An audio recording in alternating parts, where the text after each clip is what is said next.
Good afternoon, Lisa. Good afternoon, Andrew. I'm just going to have a suck of me red, alright? Okay.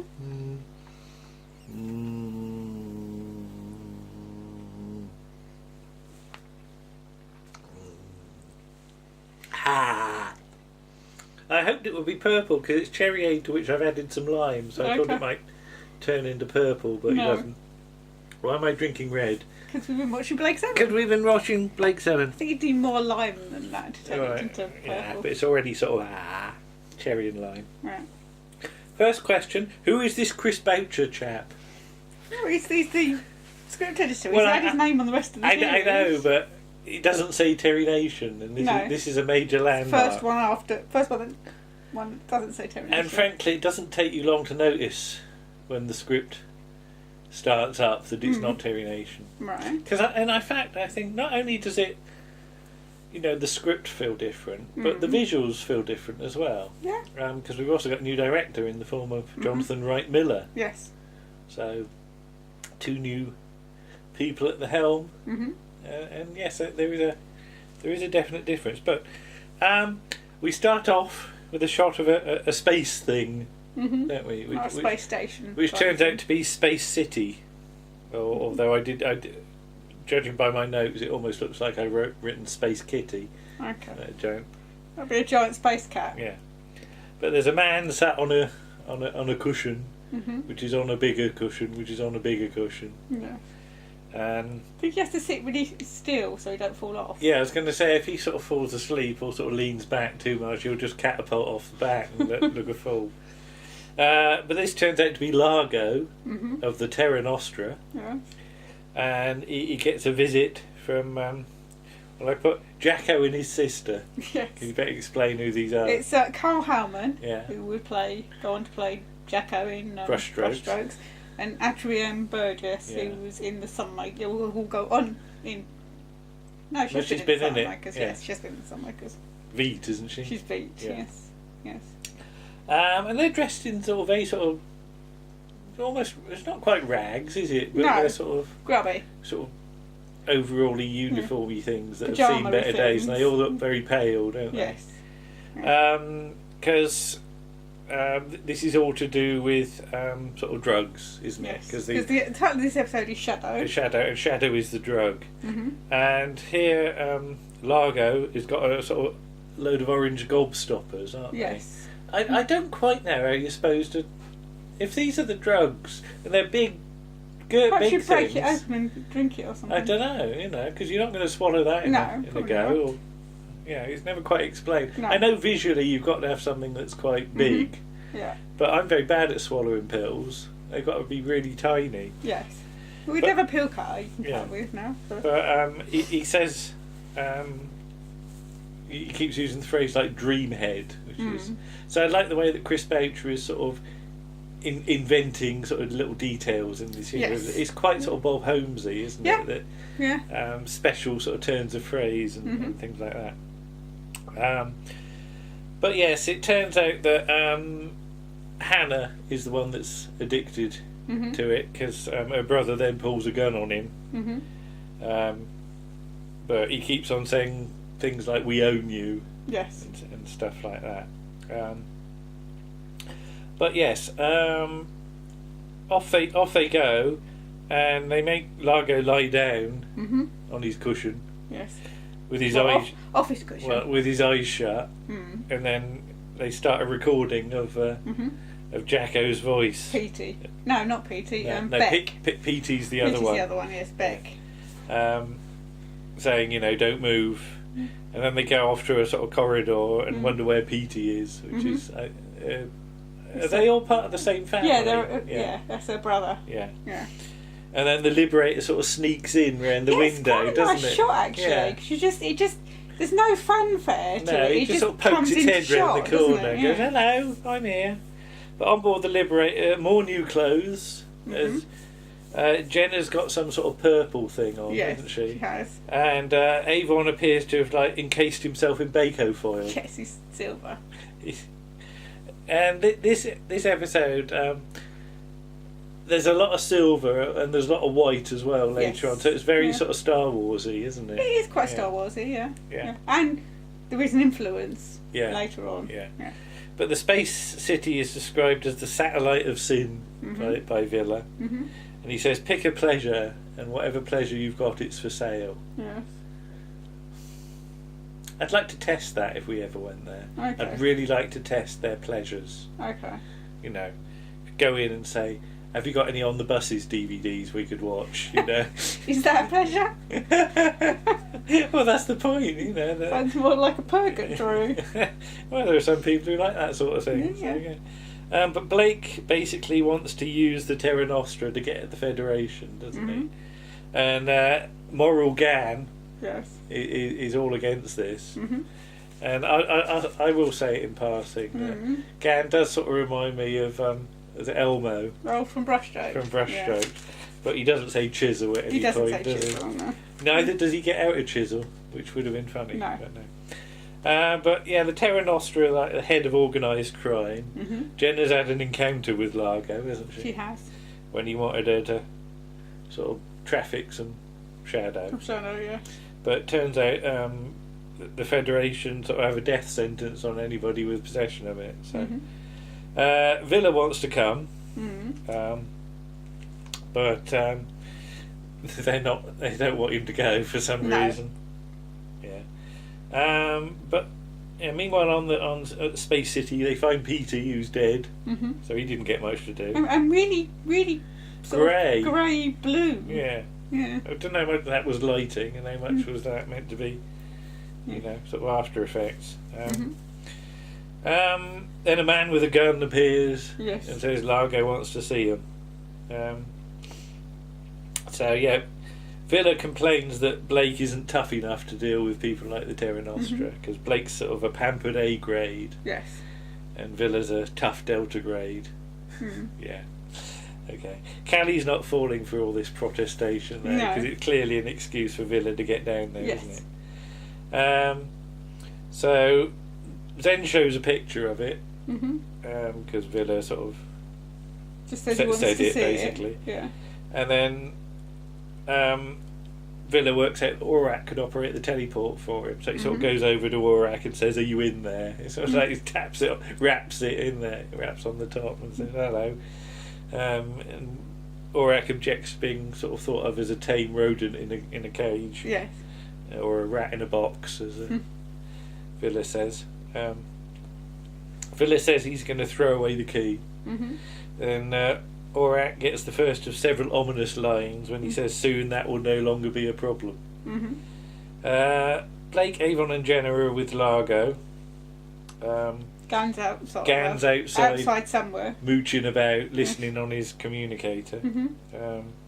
But Blake says he wants to pay for their services. Avon gets his jewels out, doesn't he, for Largo to have a look at. Although Largo sort of denies everything, saying, "I don't know who these Terra Nostra are."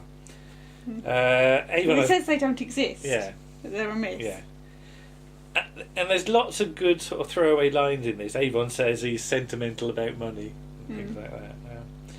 But yeah, the man with the gun turns up because Gan was spotted, basically, wasn't it? Well, yeah, but that's Yeah. So it turns out Gan was right after all to be suspicious. And Largo says about how they're amateurs, that because pros keep it simple. But on board the Liberator, Villa ain't there. He's no longer on the ship, according to Zen. Yes. And the one called Aurak, as Zen keeps on saying, has been hidden away by Villa. Yeah. And Callie wants to know where, and then sort of Zen goes all funny and sort of, it's as though he's like, sounds like he's been taken over by Aurak, doesn't it? Because he just says, "Be silent." And Villa's on the communicator, and he sounds a bit woozy, but he does sound as though he's with somebody, doesn't he? Yes. Because, you know, Callie says, "What are you up to?" "Sightseeing." And he says, "And you should see some of the sights I'm seeing." What did that put in your head? I think he's in the Space City's equivalent of the Red Light District. Okay. Is he maybe he's in Amsterdam. He's walking through with ladies sitting in the windows. Is he with some ladies? Possibly, yes. Yeah, okay. But yeah, he says he'll be back soon and bring Callie back a present, and she wants a necklace made from his teeth. And Kelly sort of goes in the corridor, and the corridor goes a bit weird, doesn't it? Because Yes. it's sort of all this blackness descends. Mm-hmm. And the voice of Aurak says, "Don't try and find me," basically. Anyway, back with Largo, and they sort of Largo and his friend say about using GAN. Oh no, it's actually it's Beck. Yeah. Beck and Hannah. They're locked They're up in a now. cell And they with say them. using GAN as a lookout was stupid. But yeah, Largo's on his way up in the Terra Nostra, isn't he? Yeah. So Blake calls Callie and says they're going to make a deal and have Zen deliver all the money. And you sort of think, well, what's going on here? And he's with Largo, and he says, well, you can't send your man Zen over. And so that's quite clever, because you think, well, he thinks that he knows that Zen's the computer, but then he thinks you've already used a shuttlecraft. Yeah. So he actually thinks Zen is a bloke, but they can't get there. So they haven't let on about the teleport. No. Which is probably wise. And Largo sort of phones up Callie and says, he's on the communicator. He doesn't phone her up. No. Yeah. And he says, how many shuttles have you got? And sort of Callie sort of concentrates, and Blake has to sort of, she counts up to like 4, and then Blake says, got to call out her name at the right moment. So she can do long range telepathy when she has a go. But she says they say about, we'll be expecting your man Zen. But Callie then wants Zen back online, so she sort of says to the Aurak, wherever he is, I won't ask any questions, just give me Zen. So she gets through to central control, and it describes the Liberator as a battle cruiser. And it says, my friends are being held, release them or I'll fire. They don't take her seriously at first. Is that because she's a girl? Possibly. I think it is a bit, isn't it? Yeah. But they launch a gunship, and she gives them some warnings, but fires at them anyway.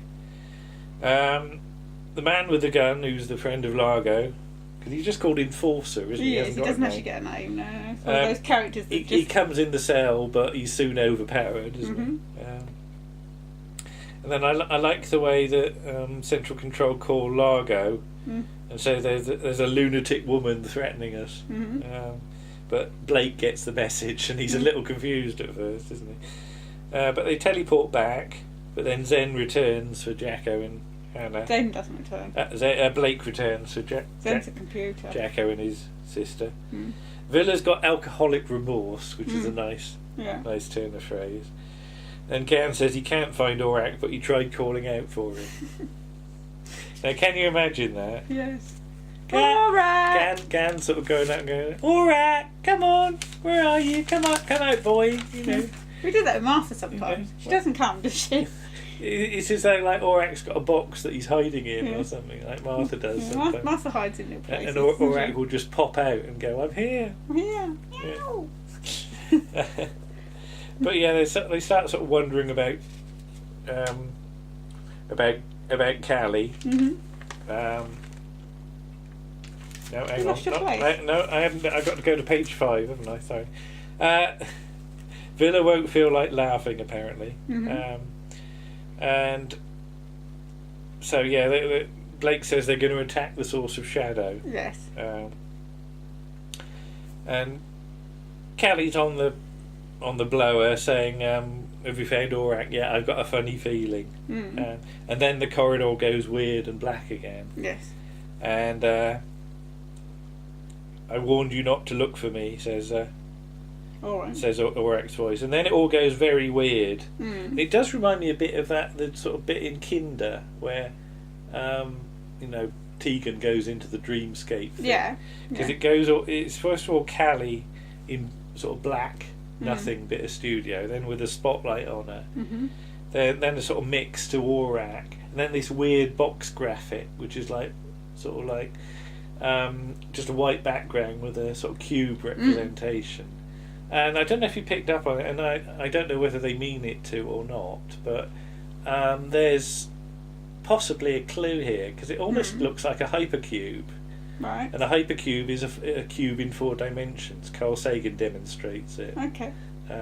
but it's not quite that. But it did remind me of that, right. And it is a clue about what the nature of the creature is, I think, possibly. But but maybe nobody drawing it realised it. No, just a clue. I'll explain in a minute.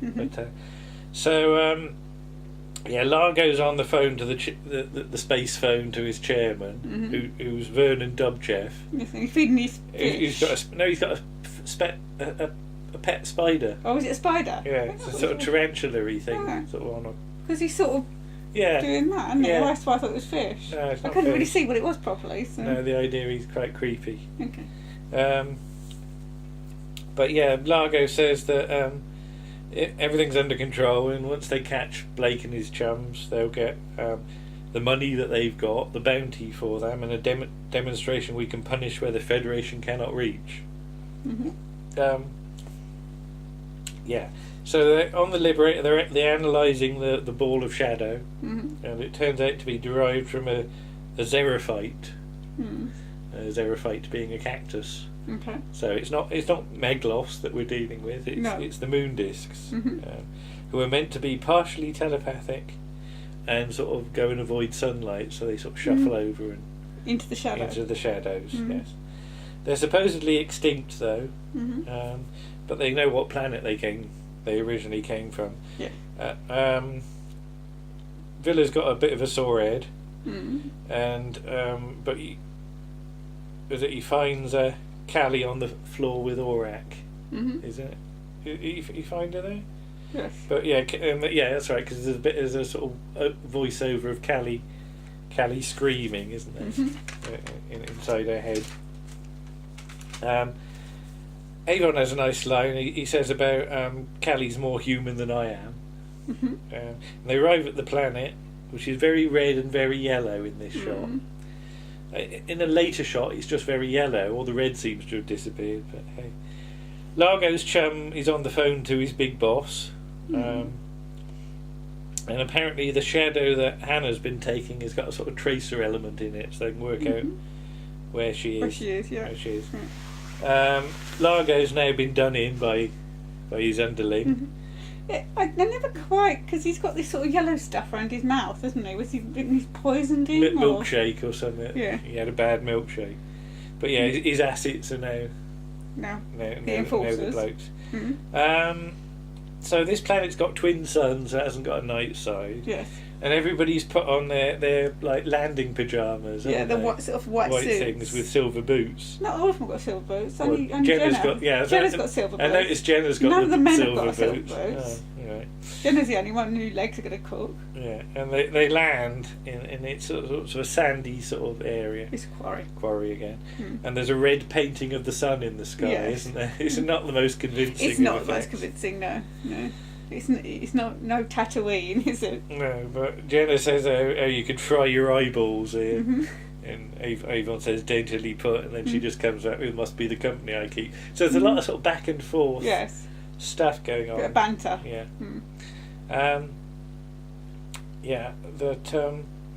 The moon discs. There's a load of moon discs knocking about, all different colours and different sizes. Yes.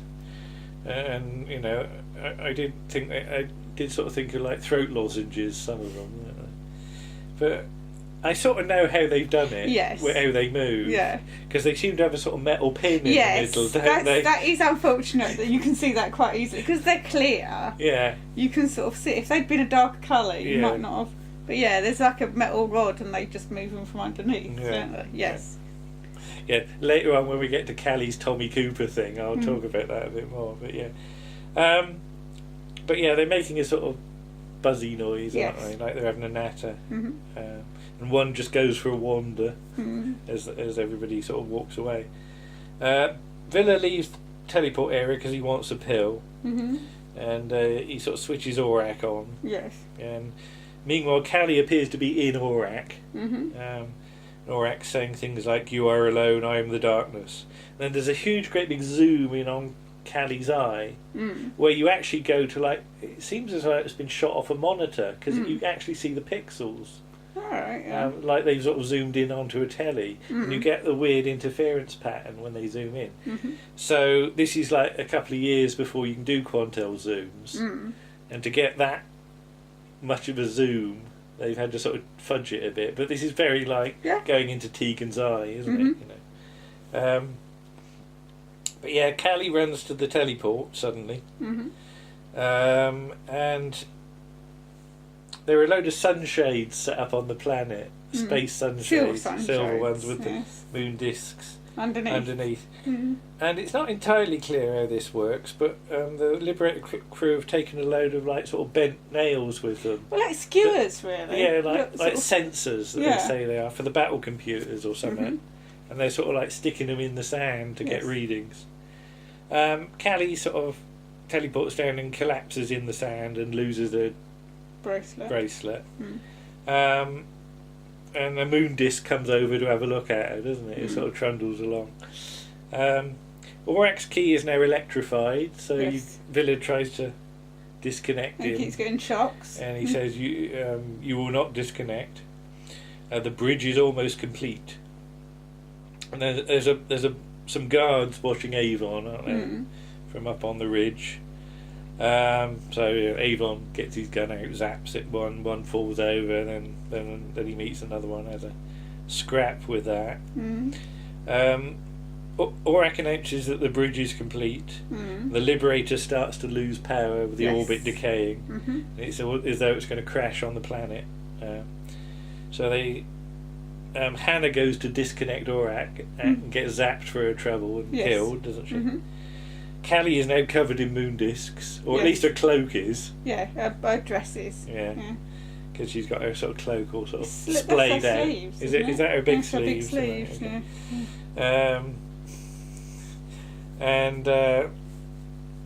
more stuff inside Aurak, and so like the moon discs are also there, as though they're inside Aurak as well in one shot, and she sort of rises up from herself, doesn't she? Oh, that's right. Yeah, she gets up in overlay. Yeah, so there's two Callies overlaid at one point. But yeah, Aurak's voice, you start to realise it's not Aurak, it's a thing.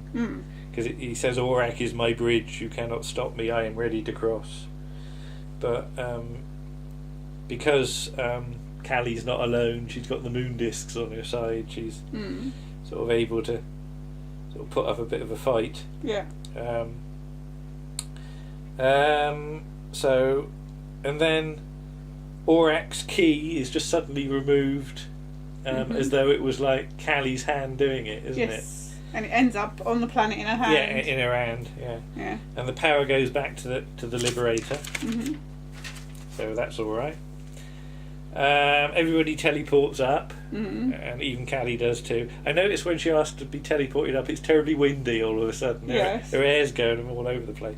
And then you get the wide shot of the planet and the Liberator, and all the red seems to have drained out of the planet, as though like they made 2 shots of it and forgot to put the red on the second one, or ran out or something.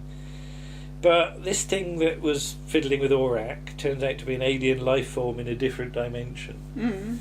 It's the same sort of dimension used for telepathy or something.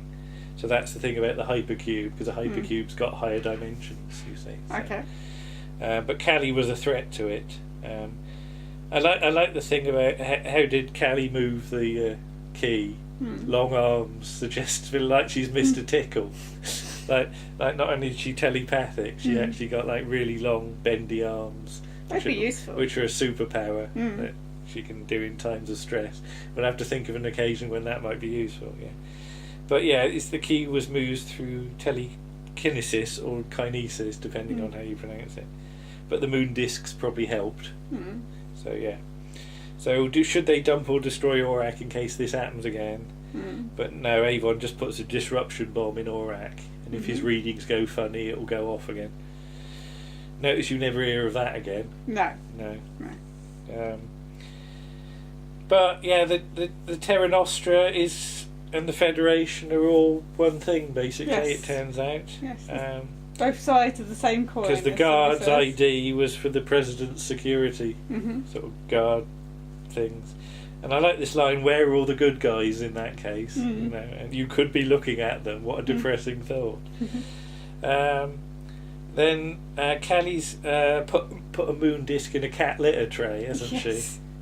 and she sort of holds it, and this is her Tommy Cooper bit, is she like clearly gets the thing underneath it and just pulls it slowly towards her. You know, ha ha ha, just moon disc tray moon disc, just like that.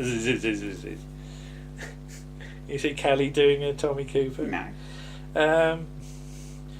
Then Blake says to Jacko, "I'll give you 3 years, then come looking." Yes, that never happens. That never bloody happens, does it? No. Well, it might have done had Gareth Thomas not decided to leave at the end of the series, maybe.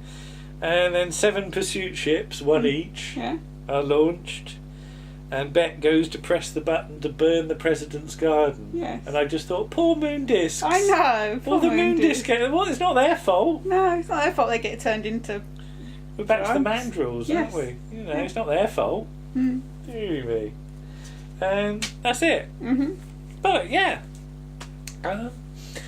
Quite hard to take the pee out of that one, actually. Yes, it's quite a good, quite a solid, serious one, that one. Solid story, and there's enough sort of inventiveness going on here that doesn't fall back on sort of the cliches that we've built up over the previous 14 episodes.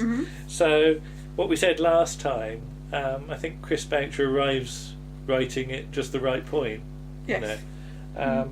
And indeed getting a new director doesn't hurt either. No, it just sort of fresh eye. Just sort of shakes it up a bit for the new season. So yeah.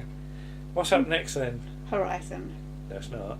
Isn't it no, it's Weapon. Sorry, Weapon. Yes, sorry. Then Horizon. As we see a familiar face and a not quite so familiar face. Yes. So shall we say? Right, I've lost me thing again. Oh, there it is. It's down between me. You got another suck on me, Red? No, thank you. I'm gonna have a suck. Okay. We'll say goodbye then. All right then. Bye bye. Bye.